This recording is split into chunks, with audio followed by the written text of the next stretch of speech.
If you want to learn how to import a JSON file into Elementor, you're in the right place. In this tutorial, I'll walk you through the exact steps to upload an Elementor JSON template into your WordPress website quickly and easily. This is super useful if you've downloaded a saved section, page layout, or design file and want to bring it into Elementor without starting from scratch. If this video helps, make sure to hit the like button and subscribe for more simple WordPress and Elementor tutorials.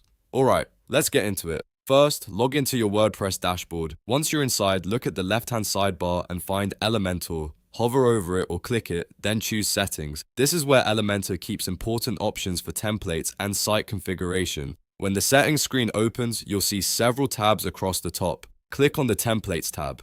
This is the section where Elementor stores and manages saved template files, including the option to import new ones. Inside the Templates tab, you should now see your Saved Templates area. If you've already created or uploaded templates before, they'll appear here. But for now, we're focused on bringing in a new JSON file. In the top right corner, you'll see an option labeled Import Templates. Go ahead and click that.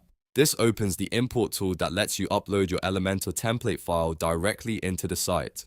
Now click Choose File. A file browser window will open on your computer. Find the JSON file you want to import, select it, and then click Open. Make sure the file ends in .json so Elementor can recognize it properly. Once the file is selected, click Import Now. Elementor will begin uploading and processing the template. After a few seconds, depending on the file size, your template should be imported successfully and added to your saved templates list. From there, you can open Elementor on a page or post and insert the imported template into your design whenever you're ready. This makes it easy to reuse layouts, sections, and pre-built designs across your website. And that's it. You've just learned how to import a JSON file into Elementor in just a few simple steps. If this video helped you out, please give it a thumbs up and subscribe so you don't miss the next Elementor and WordPress tutorial. Thanks for watching, and I'll see you in the next one.